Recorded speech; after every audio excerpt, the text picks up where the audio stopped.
I got into my husband's car and found a tube of personal lubricant in the glove compartment. I didn't say a word. I just secretly replaced it with industrial superglue. And what happened next forced our neighbors to make an emergency call to the fire department. I'm so glad you're here. If you're watching this video, please like and subscribe to my channel, and tell me in the comments where you're listening to my story of revenge from. I want to know how far it's traveled. I sat at the kitchen table, the silence in the house as thick as morning fog. A silence that had become a constant, unwelcome guest. The old clock on the wall, a wedding gift from my late mother, ticked with a relentless, accusatory rhythm, each beat a painful reminder of a life I was beginning to suspect was a beautiful, meticulously crafted lie. My husband, Julian, had just returned from one of his countless business dinners. He looked not merely exhausted, but haunted, as if he carried the weight of a secret too heavy to bear. His face was a map of fatigue and guilt, lines etched around his eyes and mouth that had never been there before. He tossed his jacket on the sofa with a weariness that felt performative, loosened his tie as if it were a noose he was desperate to escape, and collapsed onto the bed, the familiar springs groaning under his weight, without even bothering to shower. The faint scent of his expensive cologne hung in the air, but it was mixed with a new, alien fragrance, a sweet, floral perfume that felt like an intrusion, a brazen confession from a life I didn't know he was living. A few minutes later, the gentle hum of his snoring filled the house, a sound that once brought me comfort, but now felt like a mocking lullaby. A lullaby for a fool. I got up, moving with the quiet, practiced grace of a wife of 40 years, and began to tidy up the mess he'd left in the living room: his jacket, his wallet, his cell phone, his old laptop. The phone screen was still on, a new email glowing like a sinister omen. I frowned. Julian never used email. He always said, "Juliet, all this tech stuff is too complicated. I'd rather just make a call." But now an email. It was right there in plain sight, a digital ghost from a life I didn't know he was leading. Out of a morbid curiosity that felt both wrong and necessary, I opened it. The message was short, a mere handful of words that would shatter my world. "You were incredible tonight, Dad." It was followed by a red heart, a symbol of affection that pierced my own heart with a cold, sharp ache. I froze as if someone had slapped me, the digital world a cruel mirror reflecting a truth I was too terrified to see. Dad. The word echoed in my mind. Who was calling him that? And in such an intimate, affectionate tone? I swiped down, my thumb trembling, looking for more clues. But there was nothing, just a strange email address, a jumble of meaningless characters that offered no answers, only more questions. A shiver ran through me, not from cold, but from a profound, bone-deep fear. It felt like a cold wind coming in through a crack in the door of my life, revealing a secret chamber I never knew existed. I glanced at the bedroom and saw Julian turn over with a sputtering snore, his face still and peaceful, a stark and infuriating contrast to the storm raging inside me. My heart pounded like a thief's, a frantic, guilty beat. I quickly put the phone back, my hands shaking so much I almost dropped it. I continued cleaning up, my movements now mechanical, robotic. I gathered his dirty clothes to take to the laundry. As I checked his pant pockets, I felt a folded piece of paper, crisp and new. It was a receipt from a fancy steakhouse in San Antonio, dated that very night. I frowned. San Antonio? He had told me he was meeting his partners in Dallas. A tiny, bitter laugh escaped my lips. Julian hated driving to Dallas. San Antonio, on the other hand, was where his mother had lived before she passed away. He had fond memories there, a fact he had often reminded me of. But who had he had dinner with in San Antonio while lying to me about being in Dallas? The receipt showed a party of two, a bottle of expensive Cabernet Sauvignon, a wine he had bought me for our 10th anniversary, a wine I had never forgotten, and main courses of filet and pasta. I tried to remember the last time Julian took me to a place like that. Maybe 10 years ago, when I opened my first bakery. It was a memory etched in my mind. The flickering candlelight, his proud smile, the way he toasted my success. Now that memory was a lie, a faded photograph in a scrapbook of deceit.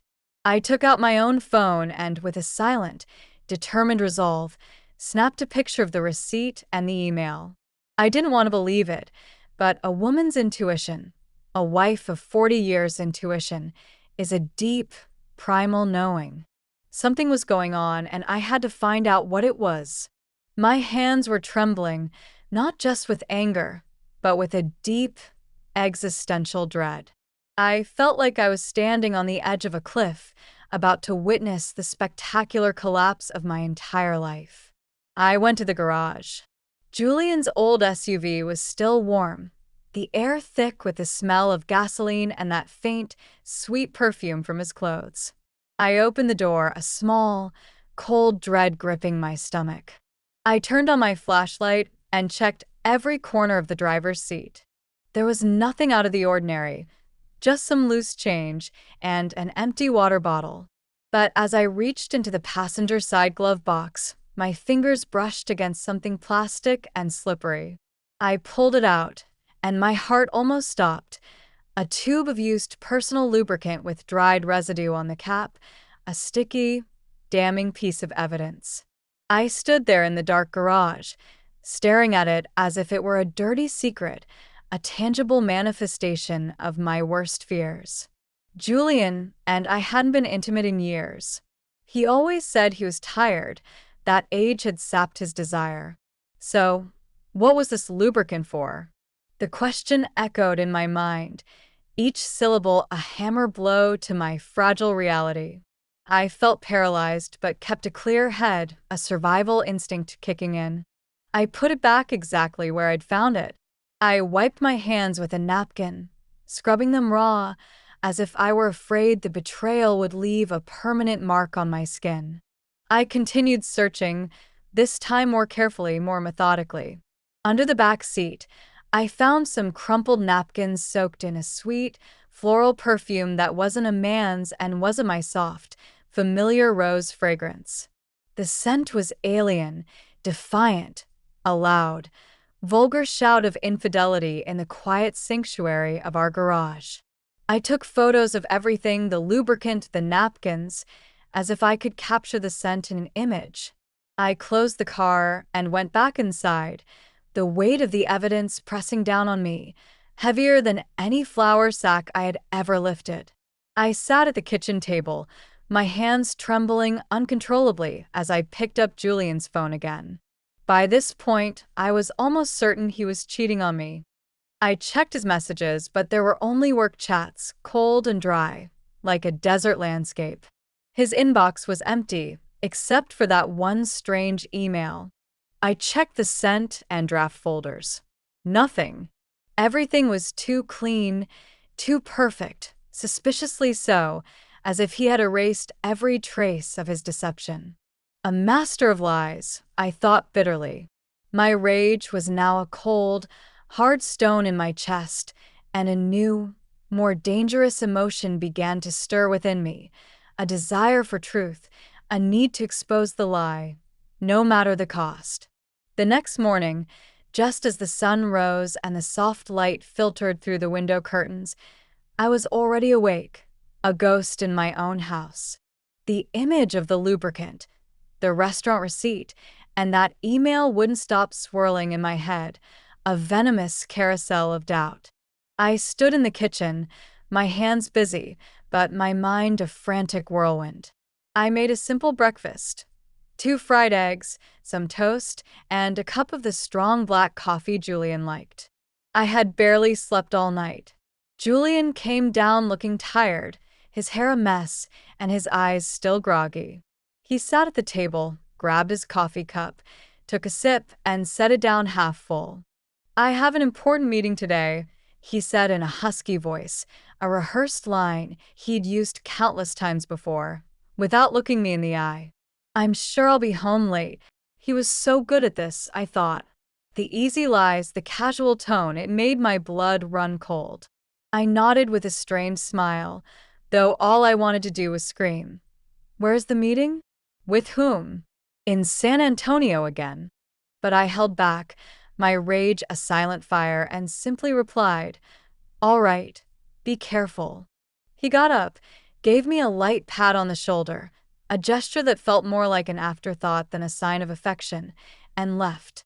The door closed, leaving the kitchen in silence and me with a suspicion that was growing into a monstrous certainty. I cleared the table and washed the dishes one by one, the rhythm of the task a small anchor in the storm of my emotions. I couldn't just sit there inventing theories. I needed the truth, hard evidence. I picked up my phone and looked for the number for Mrs. Miller, a friend from years ago who had helped me so much when I first opened the bakery. She had once told me about a good private investigator who specialized in infidelity cases. Juliet, if you ever need it, I can give you Thomas's number, she had said. He's very discreet and reliable. I never thought I would need to call him, but now I had no other choice. I dialed her number, my voice trembling, each ring a drumbeat of my mounting anxiety. Hello, Mrs. Miller.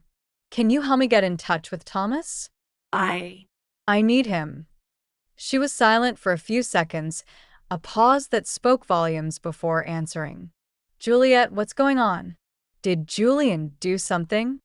I sighed, not wanting to get into the details over the phone, my pride bruised and raw. I just need to know the truth. Can you help me? Mrs. Miller, a woman of few words but profound intuition, agreed immediately, and just an hour later, I received a message from Thomas asking me to meet him at noon at a small cafe downtown.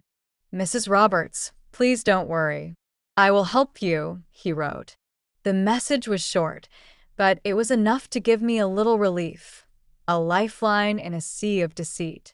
At noon, I went to the cafe, a tiny place with worn wooden tables and the aroma of roasted coffee filling the air, a scent that usually comforted me but now felt strangely foreign. I chose a secluded corner where no one would notice me, a shadow in a room full of light. Thomas walked in, a middle-aged man, short and stocky, with a simple light blue shirt and philosophical eyes that seemed to read everything, to see through the surface of things. I handed him a flash drive with the photos I had taken the night before, the strange email, the restaurant receipt, the lubricant tube, and some napkins. This is all I have, I said, my voice shaky. I'm not sure, but I think my husband is cheating on me. The words tasted like ash. Thomas nodded, reviewing each image on his phone, his face impassive, a professional facade hiding whatever thoughts he had.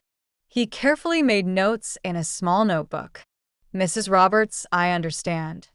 I'll start following Mr. Roberts this afternoon. Don't worry, I'll let you know as soon as possible. I looked at him, trying to hold back the tears that were burning my eyes. Thank you, I said softly. I just want to know the truth, whatever it may be. Thomas nodded with a compassionate look, a flicker of understanding in his eyes. I'll do my best. Go home and don't do anything to arouse suspicion. I left the cafe and walked through the crowd. But I felt a loneliness I had never experienced before. 40 years of marriage, a lifetime built on a foundation of trust that was now crumbling beneath my feet. I had put all my trust in Julian. I always believed he was a family man, someone who would be with me through any difficulty. He was my rock, my anchor. And now here I was, hiring a stranger to follow my own husband. The irony was a bitter pill to swallow. I felt like I was in a bad movie, a character in a drama I never auditioned for. That night, as I sat in the bakery, the familiar scent of yeast and flour, a constant, soothing presence. Going over delivery invoices. My phone vibrated.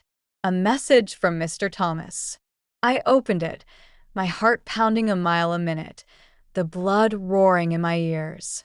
It was a photo of Julian in the light blue shirt he often wore, entering a fancy restaurant, holding hands with a woman. I zoomed in on the image and my heart stopped.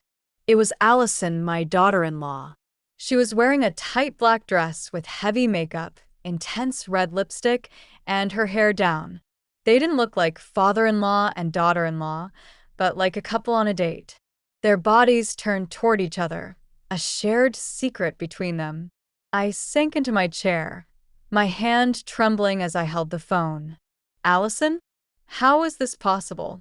At family gatherings, she and Julian always acted distant, barely speaking to each other. I now realized it was a masterful act, a performance for my benefit. Mr. Thomas sent more photos. In one, they were sitting in a secluded corner, the table decorated with candles and flowers. Allison was leaning toward him, smiling, and Julian was toasting her glass with an oddly tender gaze. I saw the photo and felt a crushing pain in my chest. In 40 years, I had never seen him look at me like that, not even when we were young.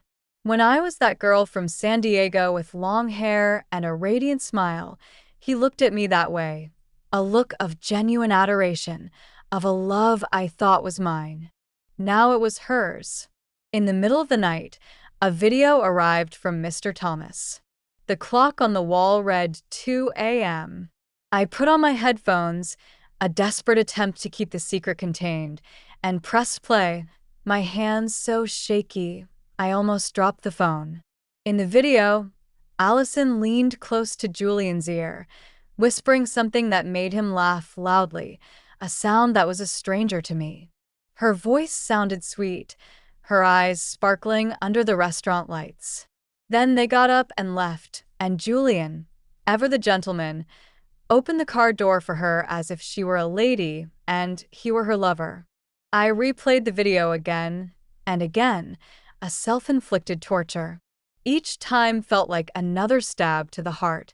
Allison, my daughter-in-law, whom I had treated like my own daughter, whom I had taught how to make our family's traditional flan, and Julian, the man I had given my whole life to, with whom I had built a family. What were they doing behind my back? Behind Daniel's back? The questions were a tidal wave, threatening to drown me. I saved all the photos and the video to a flash drive, making a note of every detail: date, time, place, even the name of the restaurant. My hands worked on autopilot, but my mind was in chaos. I didn't want to believe it. I couldn't believe Julian and Allison were capable of something so low, so cruel. But the evidence was right in front of me, undeniable, a mountain of proof. I stayed in the bakery among trays of sweet pastries that smelled delicious, but I felt like my world was falling apart. I remembered the early days of the business, when Julian would help me carry sacks of flour, when we would laugh together in that little kitchen, our dreams as big as the sky. Now it all seemed like a distant memory, a beautiful lie I had lived for too long. The next morning, I was in the small kitchen of the bakery, holding a list of orders for a large hotel downtown. The smell of flour and vanilla, which always brought me peace, felt empty that day, a hollow comfort. As soon as I finished signing the delivery invoice, my phone vibrated in my apron pocket. I wiped my hands, and my heart sank when I saw it was a message from the detective. Just a short sentence. "Mrs. Roberts, I'm sending you more evidence." I took a deep breath, trying to stay calm, but my hands trembled as I opened the message. A series of photos appeared on the screen. The first showed Julian in his usual gray shirt, leaving a law office near the main plaza. By his side was Allison in a beige office dress, her hair in a high ponytail, and huge dark sunglasses that almost covered her face. A pathetic attempt at anonymity. They were walking very close together, not like in-laws, but like a couple. their bodies a testament to their forbidden bond. In the next photo, they were standing in front of a 4-star hotel with gleaming glass doors and a gold sign. I zoomed in, desperately looking for some sign to deny what I was seeing, but there was nothing. They looked too natural, too comfortable together, a part of a world I was not a part of.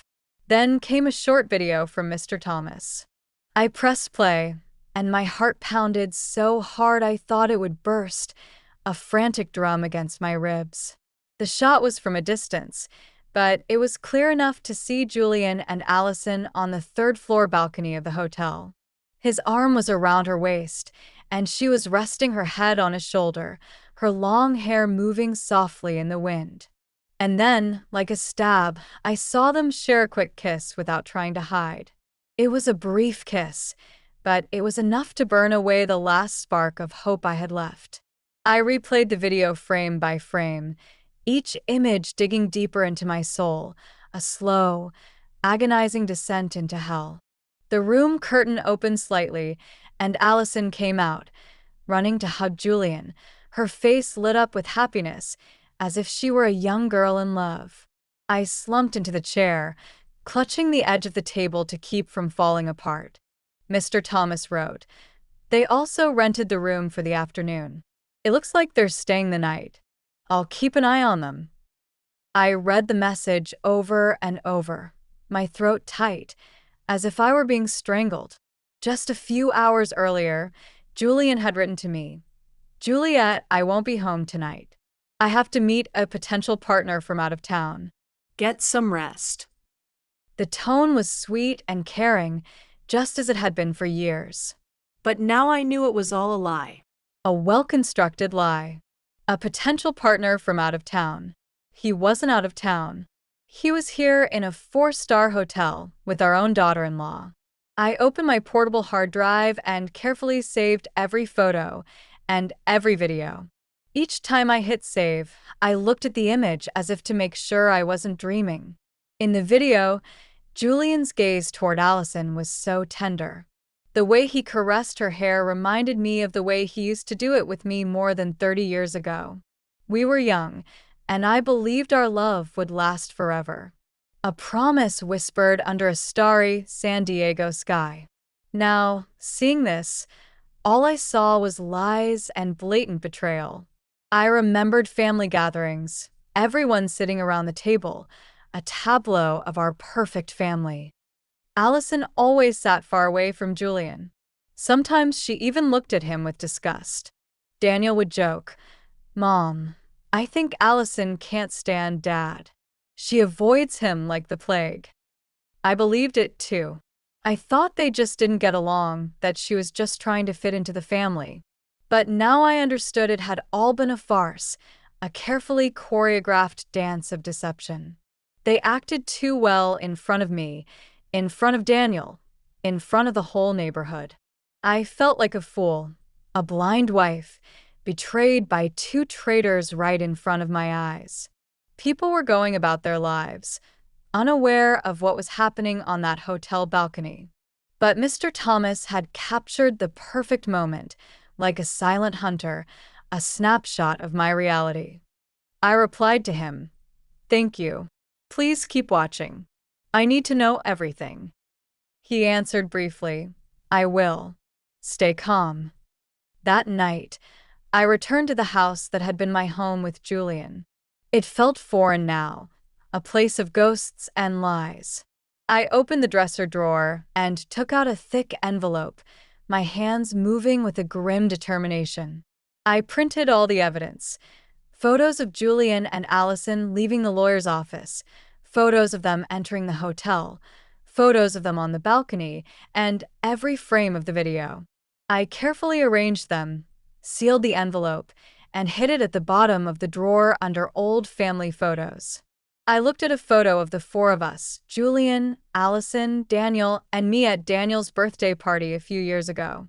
Allison was smiling, hugging Daniel tightly, while Julian stood beside me with his arm on my shoulder, looking proud.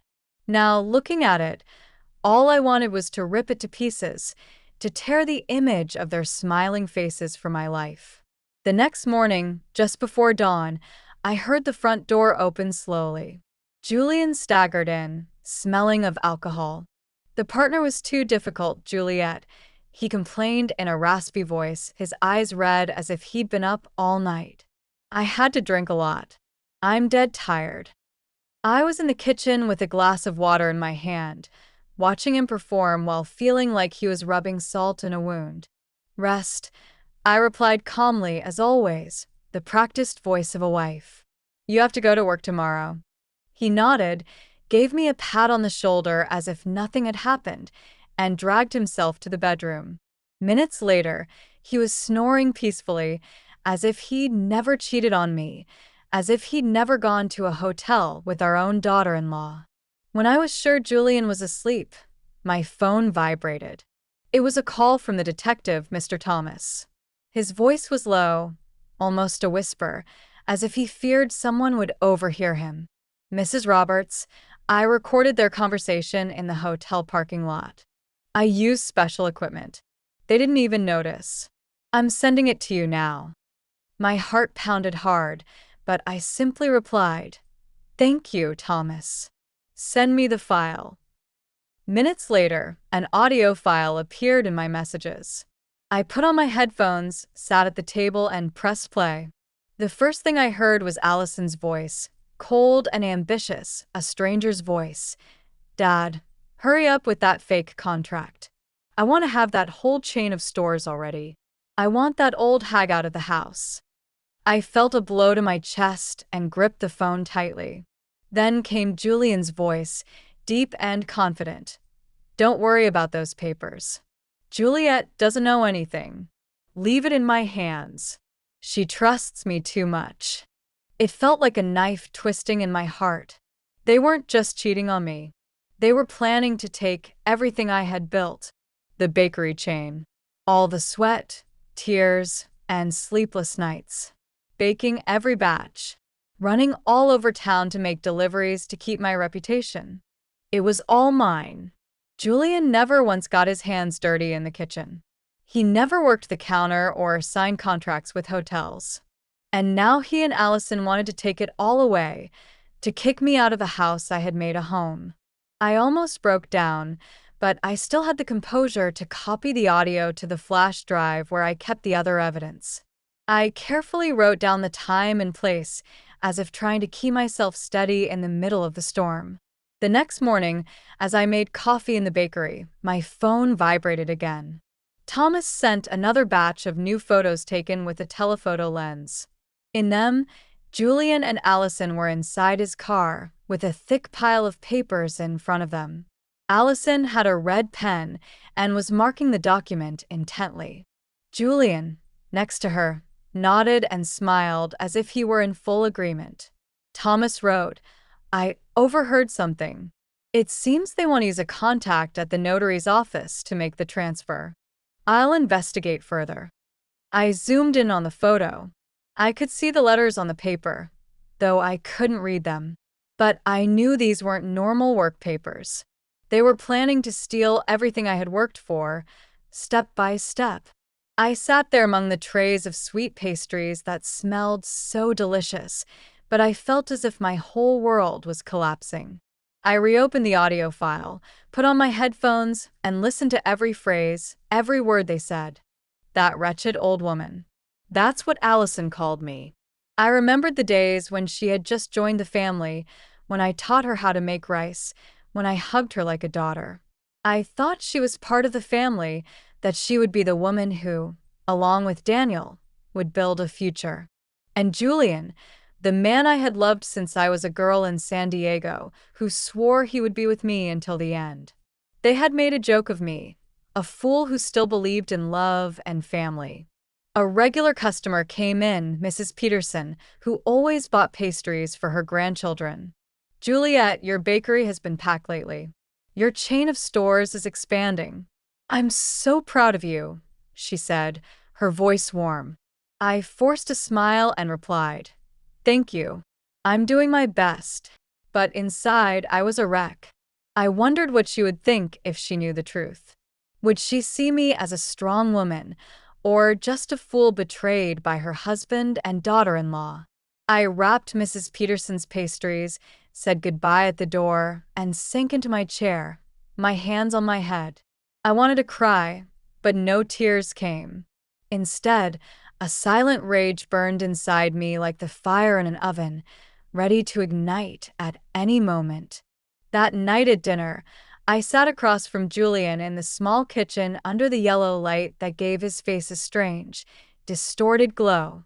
He ate and spoke in a monotone voice, as if nothing were wrong, as if the world wasn't about to end for him. "Juliet, I have to sign some important business papers this week. Maybe you should look them over. They're complicated."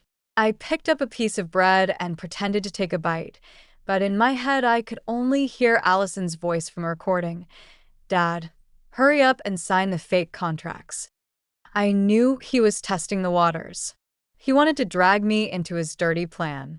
I gave him a dry smile, a facade of a wife who was too tired to argue, and replied, "Yes, I'll look at them later. I'm tired now." He nodded, took a sip of wine, looking at me as if nothing were wrong. But I knew that behind that smile was a man ready to take everything I had built, a predator waiting for the right moment to strike. Julian had a few more glasses of wine. His face turned red, and he started slurring his words about a difficult client he'd seen that day. I nodded as if I were listening, but inside I wanted to scream, "Do you think I'm that stupid?" When he got up, staggering, and went to the bedroom, I cleared the table, my every move slow, containing the anger that was boiling inside me. He threw himself on the bed, snoring loudly, and left his car keys on the nightstand, gleaming under the dim light, a siren's call to my revenge. I stared at them, my heart pounding in my chest. This was my chance, my moment. I entered the bedroom slowly, careful not to make a sound. Every step felt like walking between pain and resolve, between the past and a new, unknown future. I grabbed the keys, squeezed them tight, and went straight to the garage. The night was quiet, hushed, as if the world was holding its breath. All I could hear were crickets outside, their chirping a soundtrack to my silent fury. I turned on my phone's flashlight. The weak light illuminated Julian's old SUV, a silent accomplice in his betrayal. I opened the door. The smell of gasoline was still there, mixed with a strange, sweet perfume. I opened the glove compartment between the seats, and there it was, the tube of lubricant, with a loose cap and dried residue on the edge, a monument to their infidelity. I held it in my hand, feeling like I was holding a dirty secret. It was clear they had used it again, as if it were confirmation that Julian and Allison were still playing their secret game, their twisted little dance. I took the tube of lubricant to the kitchen, placed it on the counter, and washed my hands with lemon soap. I scrubbed them thoroughly, as if to erase every trace of the betrayal I had just touched. The fresh scent didn't calm my anger, but it helped me stay focused. I opened the tool drawer and took out a tube of clear industrial superglue, the same kind I once used to fix a chair at the bakery. It was a tool of my trade, now a weapon of my revenge. I carefully unscrewed the cap of the lubricant and filled the tube with the glue, drop by drop, until it was completely full. I wiped the nozzle, shook it gently to mix it, and tested it a little. It came out smoothly, just like the original lubricant. At a glance, no one would notice the difference. I smiled faintly, though a hurricane was raging inside me. This wasn't a game. It was the first step to getting justice. I put the tube back in the glove compartment, adjusted the floor mat and the seat just as they were, as if no one had touched anything, before closing the car. I opened the trunk to check. There were only crumpled bags, an empty water bottle, and an unused condom lying in a corner. My heart skipped a beat, but I wasn't surprised anymore. I took pictures with my phone, adding them to the growing collection of evidence. Each image was another piece, a reminder that I couldn't let Julian and Allison get away with their lies. Back in the house, I put the keys back in their place next to Julian's alarm clock. I grabbed an old book and sat on the living room sofa, pretending to read. The dim light fell on the pages, but I couldn't read a word. My head was spinning. I thought of Daniel, my son, who believed he was living happily with Allison, without knowing the truth. How could I tell him that his wife and his own father were betraying us? I thought of the bakery chain, of the 40 years of work and sleepless nights, of all the fights with Julian to defend my dream. He never really understood it, but I trusted that he supported me. Now I knew he was just waiting for the right moment to take everything. An hour later, Julian woke up and stumbled into the kitchen for water. He saw the keys on the counter and didn't suspect a thing. "Still not sleeping, Juliet?" he asked groggily. I smiled and replied, "No, I'm just reading a bit." "Finish your water and go back to bed." He nodded, drank, and returned to the bedroom, snoring immediately. I looked at him as if he were a stranger. This man, who once promised to be with me until the end, was now planning to destroy what I loved most. But he didn't know that I had already started my counterattack. At dawn, I got up. The sunlight was timidly entering through the bakery window. I was in my usual kitchen, kneading dough, preparing flans and sweet pastries for a large hotel order. I pressed the dough with all my might, channeling my rage into every movement. When I returned home for breakfast, I made an effort to keep a calm face. Julian was already up with a cup of black coffee in his hand. I served him eggs and toast. "Julian," I said calmly, "I have to travel to Nashville tomorrow to sign a contract with a new partner. I'm sure I'll be home late. Can you take care of dinner?" I watched him out of the corner of my eye. He looked up, surprised, but in his eyes something was shining that wasn't concern. It was relief. "A big contract?" he asked, taking my hand with a feigned tenderness. "Don't worry. Go ahead. I'll handle it." But that spark in his eyes, that slight curve of his lips, as if a weight had been lifted, pierced my chest. He wanted me to leave, and I knew exactly why. I smiled and nodded.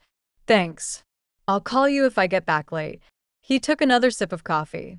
Then he got up, saying he had to get to the office early. As he left, I saw he had left his phone on the table, and the screen lit up with a missed call. The name that appeared was at. I frowned. My heart pounded. Allison Thomas. I was sure it was her. Before I could touch the phone, Julian came back, grabbed it in a hurry, and turned off the screen in front of me. "I forgot it," he mumbled with a forced smile. And he was gone. I stood there, watching the door close, feeling as if I had been slapped. He wasn't even bothering to hide it anymore. That day, I worked like a machine, delivering bread, signing invoices, and smiling at customers. But my mind was only focused on Julian and Allison.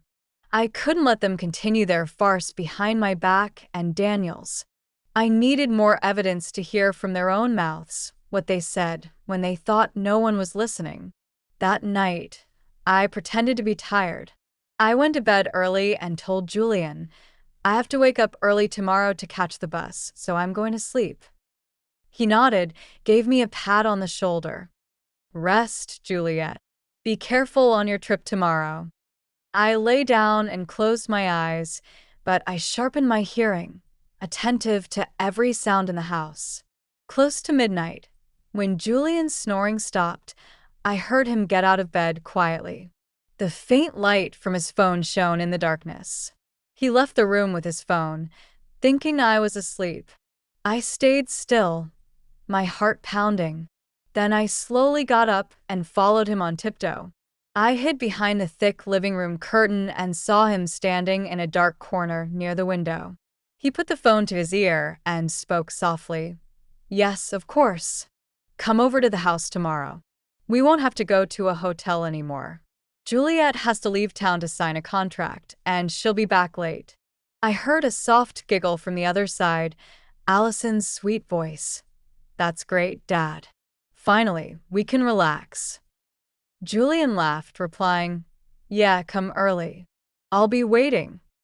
I stood there behind the curtain, feeling my blood boil. They weren't just cheating on me. They were planning to turn my house, my son's home and mine, into their meeting place. I returned to the bedroom in silence, opened a drawer, and took out Daniel's old recorder, the one I bought him for college to record his classes. I checked the battery, put in a new one, and turned on continuous recording. I hid it behind the bookshelf in the bedroom next to the headboard, certain it would capture everything. I carefully adjusted the cable and covered it with a family photo frame, the photo of the four of us at Daniel and Allison's wedding. Looking at it, I felt a bitter taste. Allison's smile, Julian's hug. Now, they were all lies. Before going back to bed, I checked again that the recorder was working. I placed the photo frame just right to hide the cable. Then I lay down, pretending to be asleep. Julian came back to the bedroom, threw himself on the bed, and snored as if nothing were wrong. But my eyes were wide open in the darkness, more awake than ever. I reached for the clock and set the alarm for earlier than usual. I closed my eyes, but not to sleep. I was ready for the next step of my plan. I woke up at 5 o'clock in the morning when it was still dark. Only the faint light from the streetlights was coming through the window. The house was silent. All I could hear was Julian's steady snoring from the bedroom. I was in the kitchen with a cup of cold coffee in my hand, staring at the skillet of oil that was already on the stove. It was the last step of my plan, a simple smoke trap, but enough to expose the truth. I tied a thin string to the stove's igniter. I ran it over to the window and attached it to a heavy object, an old coffee can I found in the cabinet. All I had to do was pull it from a distance, and the flame would ignite the oil, creating thick black smoke, enough to alarm the neighbors. I opened the window by the stove a little so the smoke could get out. Then I tested it once. The smoke rose quickly, forming spirals like a warning. I turned it off immediately, checked everything again, and made sure not to leave any trace that might make Julian suspicious. I put on a jacket, grabbed my large purse, and pretended to be leaving for my trip. Before I left, I went into the bedroom and gently shook Julian. "I have to go to the bus station right now," I said in a calm voice. "I'm going to sign a contract. I'll probably be back late tonight." He opened his eyes and, in a sleepy voice, replied, "All right, be careful, Juliet. Call me if you need anything." Then he buried his face in his pillow and went back to sleep. I looked at the man I once loved and trusted, now lying there unaware of the trap waiting for him. I turned away, my heart heavy, but my legs steady. Instead of going to the station, I went across the street to Mrs. Peterson's house. She was my neighbor and my friend. She opened the door and looked at me, worried, when she saw my purse. "Juliet, what are you doing up so early? Is something wrong?" she asked with affection. I forced a smile. "Mrs. Peterson, can I stay here for a few hours?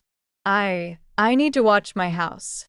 She frowned, but didn't say anything else. She poured me a hot cup of coffee and gave me a chair by the window. From there, I could see the entrance to my house where Julian and Allison would enter and where the truth would be revealed. Around 10 o'clock, a taxi pulled up in front of the house.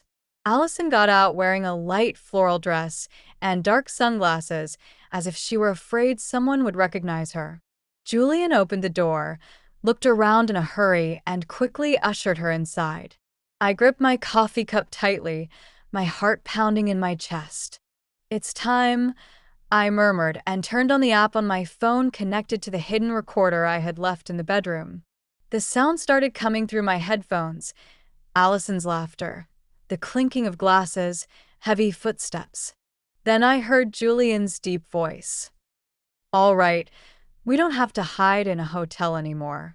Allison laughed. You really know how to pick your moments. The old hag is gone, right? I bit my lips, holding back the rage as I listened to her call me the old hag with so much contempt. Then the bed started to creak, along with other sounds I didn't want to keep listening to. I closed my eyes, took a deep breath, and told myself, just a little longer, Juliet. Just a little longer. A few minutes later, suddenly, Allison screamed, "What the hell is this? We're stuck." Her voice was filled with panic, almost sobbing. Julian growled, "Shut up. Wait, let me see." I smiled. I barely touched my phone and activated the smoke trap remotely. The string pulled hard. The stove ignited. The skillet of oil caught fire. Black smoke billowed out of the kitchen window in thick spirals, spreading outside like an alarm signal. Mrs. Peterson gasped. She looked out the window. "Juliet, your house is on fire." I pretended to be scared, but inside, I felt strangely calm. Neighbors started coming out into their yards, shouting, "Juliet's house is on fire. Call the firefighters." A man nearby, Mr. Miller, quickly took out his phone and called the city fire department. I stayed there, holding my coffee cup tightly, my eyes fixed on my house. Everything was going according to plan. In my headphones, Allison's voice sounded more and more desperate. "Julian, do something. I can't move." Julian's voice roared, "Don't scream." "I'm trying." But I knew they couldn't do anything. The industrial superglue I had swapped was already at work, leaving them trapped at their most humiliating moment. I imagined them struggling, scared, and a part of me felt satisfied, not because I was cruel, but because they had pushed me to this. They wanted to take my bakery, my family, even my honor. Now I would make them pay. I looked out the window. The smoke continued to rise, getting thicker. The neighbors were crowding together, yelling in a panic. "What's going on?" someone asked. "Where's Juliet?" "She went out of town for work." "That's what I heard," another replied. Mrs. Peterson, standing next to me, looked at me with suspicious eyes but didn't say anything. She just squeezed my hand gently. I knew she had a hunch, but I didn't need to give her an explanation. The truth was about to explode, and I was ready. Just 10 minutes later, the siren of a fire truck sounded at the end of the street like a death knell. The red vehicle sped up and skidded to a stop in front of my house. I saw Daniel jump out of the driver's seat in his fire chief uniform, his face tense. My son shouted in a firm voice, "Get the equipment ready quick. There might be people inside." I looked at him and felt a sharp pain. My son, always so proud of his family and his parents. Now he was about to face the cruelest truth. I wanted to run and hug him and say, "I'm sorry, Daniel." But I had no other choice. I stayed still, letting everything take its course. The smoke from the kitchen continued to rise thickly, making Daniel and his team believe there was a serious fire. My son led the way with a sledgehammer, breaking down the front door. The sound of splintering would echoed in the air. His teammates followed him with hoses and extinguishers. I listened to the commotion coming from the bedroom, Julian's desperate shouts mixed with Allison's sobs. "Do something, Julian. I can't move." Julian growled, "Shut up. Don't scream." I bit my lips, squeezing the phone where the app was still transmitting the audio from the hidden microphone. They were trapped, helpless, just as I had calculated. Daniel entered the bedroom, and I could imagine what he found. His own father and his wife, naked, stuck to each other on the bed, their faces pale with pain and panic. I wasn't there, but through my headphones I heard Daniel's voice falter. "What? What is this?" A firefighter behind him murmured in surprise, "Oh my God." Another couldn't hold back and let out a nervous laugh, but Daniel immediately shouted, "Silence. I knew that cry wasn't just to maintain order, but my son's last attempt to hide his pain. The humiliation was now exposed not just to Daniel, but to the entire fire team and the whole neighborhood. A firefighter ran out and told Daniel, "Chief, the smoke is under control. It was just a small oil fire. Nothing serious."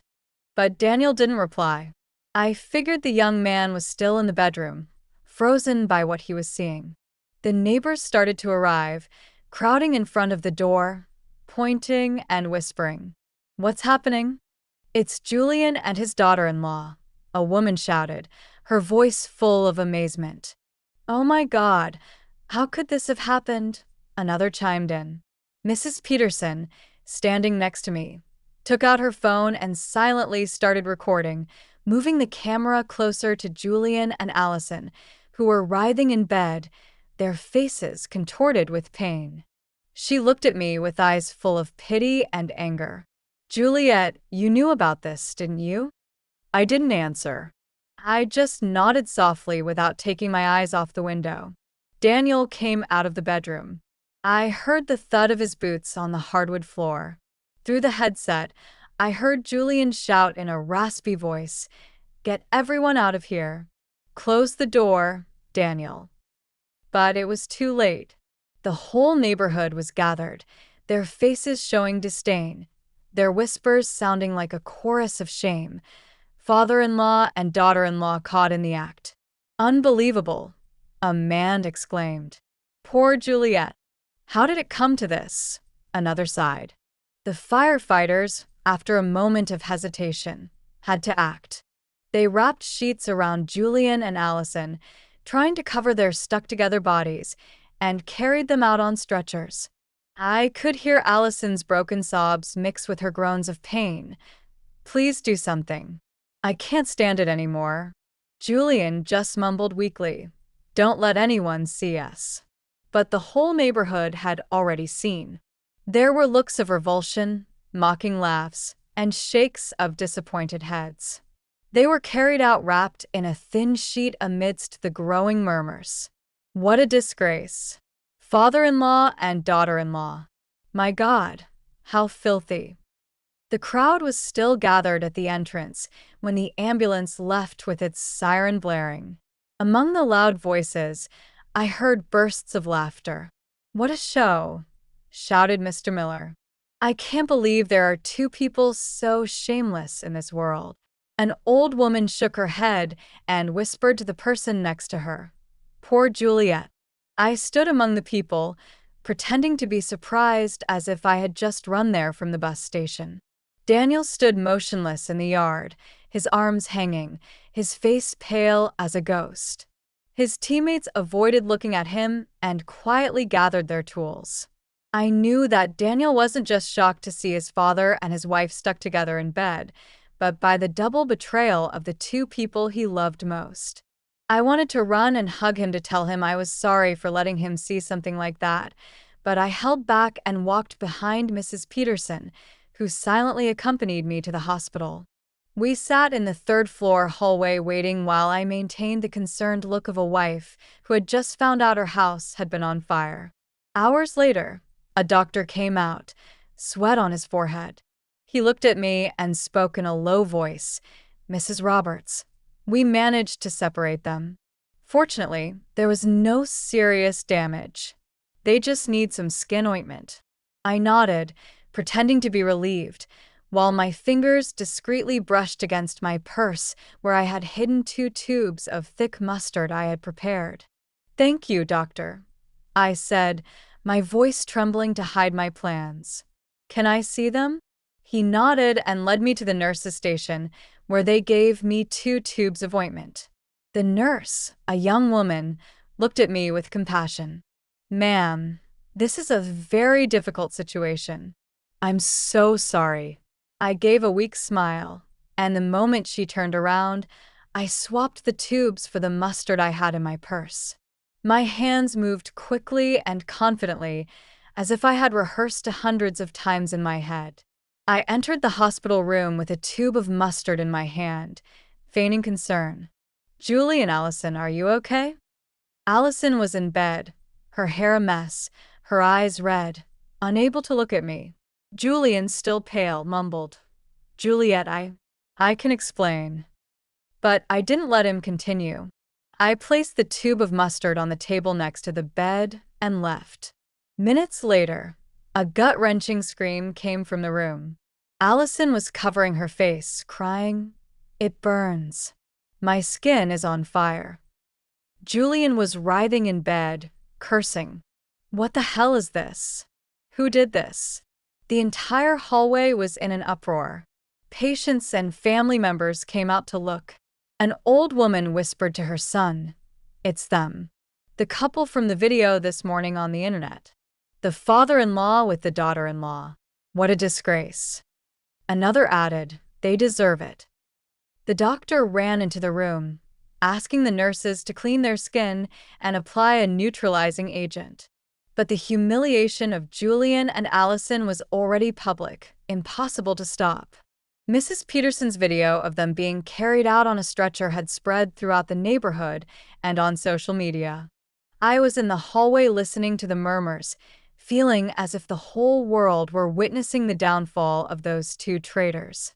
When the crowd dispersed, Daniel entered the room with a thick folder in his hand. I had called him as soon as the ambulance left, asking him to get the envelope with the evidence I had saved in the drawer and the 2 divorce papers I had ready. He handed me the folder, his gaze empty, without saying a word. I opened it, took out the documents, and placed them on the table in front of Julian and Allison. I looked at him directly in the eyes, my voice cold but firm. 40 years of marriage end here. Sign these and then do whatever you want, as long as you disappear from my son's life and mine. Allison collapsed, crying, looking at Daniel. "Honey, forgive me. I made a mistake. Please, I beg you, forgive me."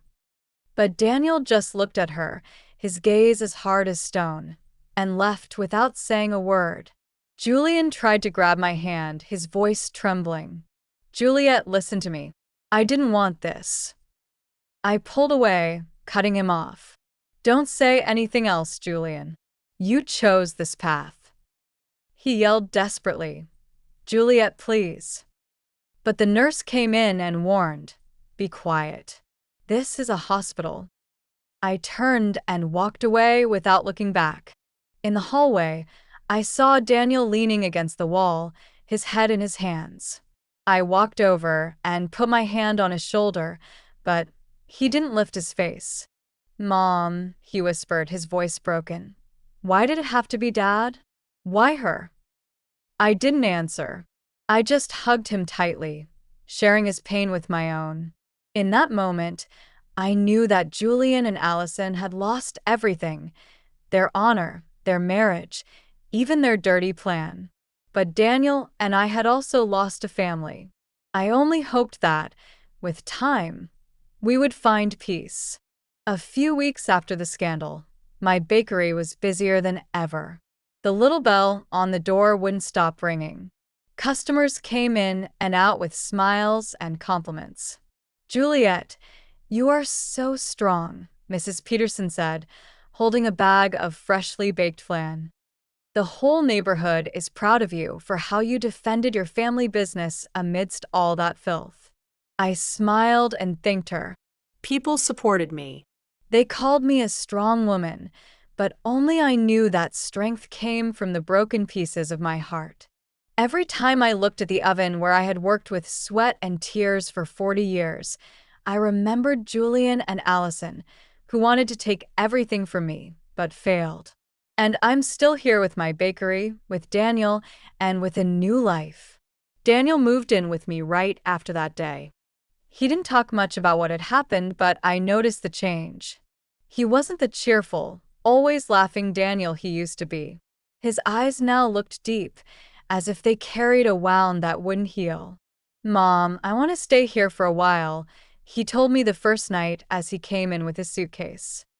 "I'm going to help you run the bakery, talk to clients, whatever you need." I hugged him. I felt the warmth of the son I had raised and just nodded without asking anything.